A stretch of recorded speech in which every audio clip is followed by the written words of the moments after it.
Welcome friend. 2016 SSC নিয়োগ মামলায় 7ই মে 2024 supreme কোর্টের অর্ডারে প্রধান বিচারপতি নোটিশ ইস্যু করতে বলেছিল এবং রাজ্যের নিজের খরচে বাংলা এবং ইংরাজি সংবাদপত্রে নোটিশ দেওয়ার কথা বলেছিল। সেই মোতাবেক আজ বাংলা সংবাদপত্র এই সময় এবং ইংরাজি সংবাদপত্র দ্য স্টেটমেন্টে নোটিশ দেওয়া হয়েছে। আজকের এই নোটিশটা কাদের উদ্দেশ্যে দেওয়া হয়েছে এবং নোটিশটা কি কাদের নাম প্রকাশ করা আছে এই ভিডিওতে আলোচনা করব। এটা দেখতে পাচ্ছেন যে এসএলপি নম্বর 11746/2024। এটা হচ্ছে যোগ্য শিক্ষক শিক্ষিকা অধিকার মঞ্চের নবম দশমের এসএলপি। এখানে যে নামগুলো আছে দেখুন, এখানে এই যে নবম দশমের যে এসএলপি করা হয়েছিল সেখানে মোট রেসপন্ডেন্ট ছিল 18 জন।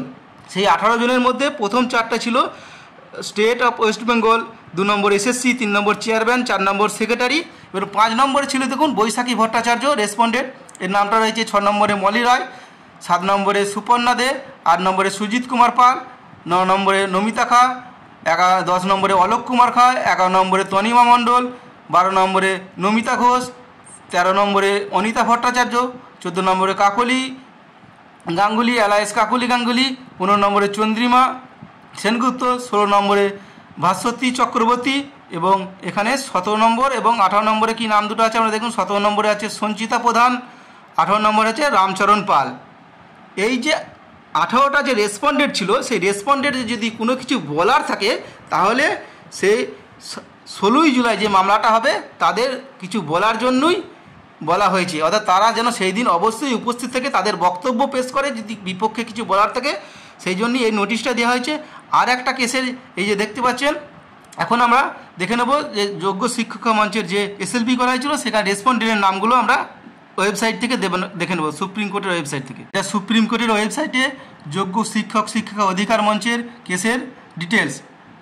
নবম দশমের আছে Chinmoy Mondal versus state of West Bengal, যেখানে ডায়েরি নম্বর 19922/2024 এবং কেস নম্বর ছিল এসএলপি নম্বর 11746 এবং এখানে পিটিশনার 3 জন আছে এবং রেসপন্ডেন্ট যেটা একটু আগে বললাম যে 18 জন, সেই 18 জনের নাম কিন্তু এখানেই আছে এবং এই 18 জনের নামই প্রকাশ করা হয়েছে এবং এটা পিটিশনারের অ্যাডভোকেট ছিল কার্তিক। এখন আমরা অন্য একটা কেসের ডিটেলস দেখে নেব। এই কেসটা দেখুন, এর এসএলপি নম্বর হচ্ছে 11857/2024 চন্দ্রকান্ত মণ্ডল ভার্সেস সন্দীপ প্রসাদ। এই কেসের মোট পিটিশনার সংখ্যা 256 জন পিটিশনার আছে, আপনারা লিস্টের নামগুলো দেখতে পাচ্ছেন এবং এর রেসপন্ডেন্ট সংখ্যাটা আপনারা দেখুন খুবই কম। মোট রেসপন্ডেন্ট আছে 12 জন আছে, এর মধ্যে থেকে 4 জন বাদে বাকি কিন্তু এসএসসি বা স্টেট অফ ওয়েস্ট বেঙ্গল এগুলো আছে এবং আজকে যে নোটিশ প্রকাশ করা হয়েছে সেই নোটিশে কাদের নাম আছে আমরা এখন দেখে নেব। এই যে এসএলপি নম্বরটা আগে বললাম 11857/2024 যেখানে রেসপন্ডেন্ট ছিল এসএসসি এবং স্টেট অফ ওয়েস্ট বেঙ্গল বাদে 4 জন, এই 4 জনকেই কিন্তু নোটিশ করা হয়েছে। অতএব এই যে সংবাদপত্রে আজকে নোটিশ প্রকাশ করা হয়েছে সেখান থেকে বোঝা গেল যে যারা রেসপন্ডেন্ট আছে, যে এসএলপিগুলো যে করা হয়েছে 25টা মতো এসএলপি 20 মে পর্যন্ত যে সমস্ত এসএলপি করা হয়েছিল তাদের যে সমস্ত রেসপন্ডেন্ট ছিল সেই রেসপন্ডেন্টদেরই কিন্তু নোটিশ করা হয়েছে এবং তাদের কি উদ্দেশ্যে নোটিশ করা হয়েছে এই জায়গাটা কোন ভালো করে বলা আছে। এখানে বলা আছে, now therefore they take notice that the above petitioner along with the connected matter will be posted for hearing before the court on 16 July 2024 at 10:30 o'clock for noon so that so soon therefore as may be convenience the court when you may appear before the court either in the person or through counsel and so cause to the court as if why special leave petition interim relief as prayed for not granted and the resultant appeal not be allowed।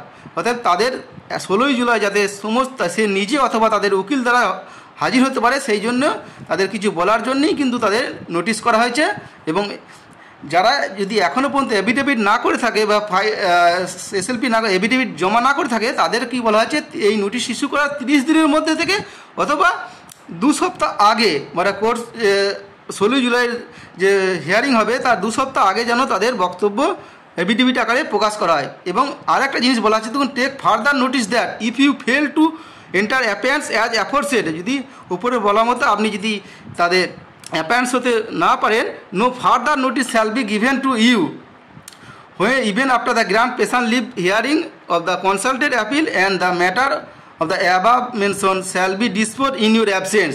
অর্থাৎ আপনাদের এই নোটিশটা করা হচ্ছে, এর পরবর্তীতে কিন্তু যদি আপনি ফেল হয়ে যান, এই 16 তারিখে অ্যাবসেন্স হতে প্রেজেন্ট হতে ফেল করেন, তাহলে আপনাকে আর নোটিশ প্রকাশ করা হবে না এবং আপনার অ্যাবসেন্সেই কিন্তু এই কেসটা ডিসপোজ করা হবে। এবং এই যে ডেট দেওয়া আছে দেখুন 20 মে 2024, এবং যে সমস্ত এসএলপিগুলো করা হয়েছিল প্রত্যেকের যে এওয়ার আছে, তাদের এই যে 23টা এওয়ার আছে, তো প্রত্যেকেই কিন্তু কপি দেওয়া হয়েছে। ভিডিওটি শেয়ার করে সকলকে জানিয়ে দিন, ভিডিও ভালো লাগলে লাইক করবেন এবং পরবর্তীতে এই সম্বন্ধীয় আপডেট পাওয়ার জন্য চ্যানেলটি সাবস্ক্রাইব করে রাখুন। ধন্যবাদ।